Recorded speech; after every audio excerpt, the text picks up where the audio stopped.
அனைவருக்கும் அன்பான வணக்கம்.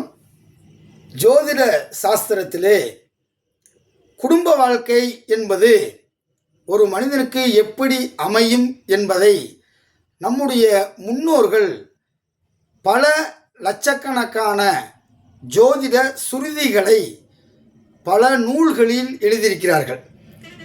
அதில் குடும்ப வாழ்க்கையை அப்படின்னாலே 2ஆம் இடம் என்பது குடும்பஸ்தானம், 7ஆம் இடம் என்பது கலஸ்திரஸ்தானம். அதாவது ஒரு ஆணுக்கு 7ஆம் இடம் என்பது மனைவியினுடைய ஸ்தானம், ஒரு பெண்ணுக்கு 7ஆம் இடம் என்பது கணவனுடைய ஸ்தானம்.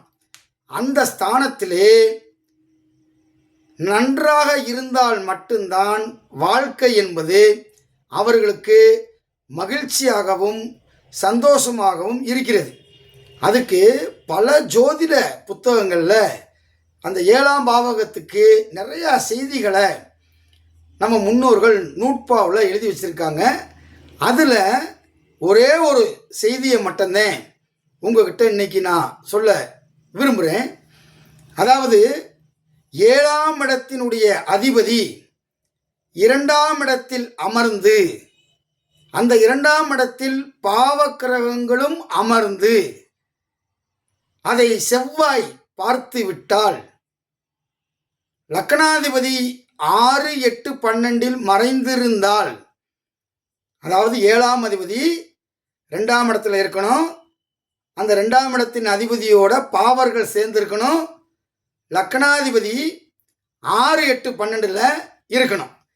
அப்படி இருந்துச்சுன்னா என்ன சொல்றாங்க அப்படின்னா, ஜோதிட களஞ்சியம் அப்படின்ற ஒரு மிக பழமையான ஜோதிட நூல் இருக்கு. அதில் 403வது பக்கத்தில் 46வது பாடல் அழகா அந்த சொல்லுது.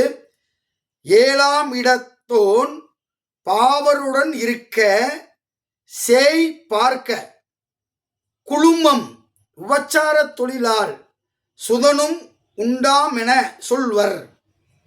வாழும் லக்கணத்துடையோனும் வரா 8, 12 தாழ்வாய் இருக்க பெண்ணிரண்டு தானும் கொள்வான் தப்பாதே என்று அழகா அந்த குறளிலே ரொம்ப தெளிவாக சொல்கிறாங்க. அதாவது 7ஆம் இடத்தோன் உடன் பாவருடன் சேர்ந்து 2ஆம் இடத்தில் அமர்ந்து விட்டால், சேய் பார்த்து விட்டால், சேய் என்றால் செவ்வாய் என்று பொருள்.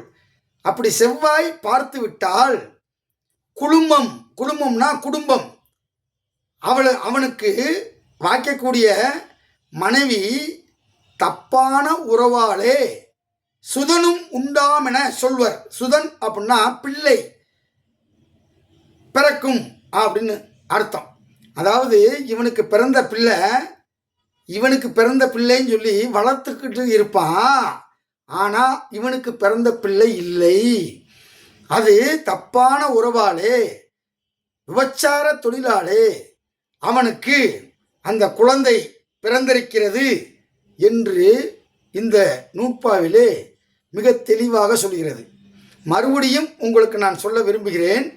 அதாவது லக்கணம் உங்களுக்கு எந்த லக்கணமாவனா இருந்துட்டு போது, 7ஆம் இடத்தவன் அவன் 2ஆம் இடத்துல அமரணும். 2ஆம் இடத்துல பாவர்களும் கூடியிருக்கணும், செவ்வாய் பார்க்கணும், லக்னாதிபதி 6, 8, 12 மறைஞ்சிருக்கணும். அப்படி இருந்தால் அவனுக்கு பிறக்கக்கூடிய அல்லது பிறந்த குழந்தை அது அவனுக்கு பிறந்ததல்ல, அது வேறொரு தப்பான உறவின் மூலமாக பிறந்த பிள்ளை என்று இந்த ஜோதிட களஞ்சியம் அப்படின்ற நூலில் 403வது பக்கத்தில் 46வது பாடலில் மிக தெளிவாக இதை பற்றி சொல்லியிருக்காங்க. அப்படின்ற ஒரு குறிப்பை இன்னைக்கு நம்ம இந்த பதிவில் பதிவிடுகிறோம். நீங்கள் தொடர்ந்து வீடியோ பார்க்குறீங்க, ரொம்ப சந்தோஷம். ஆனால் தயவுசெய்து லைக் பண்ணுங்கள், ஷேர் பண்ணுங்கள், சப்ஸ்கிரைப் பண்ணுங்கள். கீழே ஹைப் அப்படின்ற ஒரு பட்டனை யூடியூப் அறிமுகப்படுத்தியிருக்காங்க. அந்த பட்டனில் சில பாயிண்ட்ஸ்லாம் போடுறாங்க. அதை நீங்கள் கிளிக் பண்ணீங்க அப்படின்னா எங்களுடைய வீடியோவை நிறைய பேர் பார்ப்பாங்க அப்படின்னு மிக பணிவுடன் உங்களுக்கு தெரிவித்து கொண்டு, தினமும் நம்ம ஒவ்வொரு ஃபார்முலாவை இந்த வீடியோ சேனலில் நம்ம பார்க்க இருக்கோம்னு சொல்லி நன்றி கூறி விடைபெறுகிறேன். நன்றி, வணக்கம்.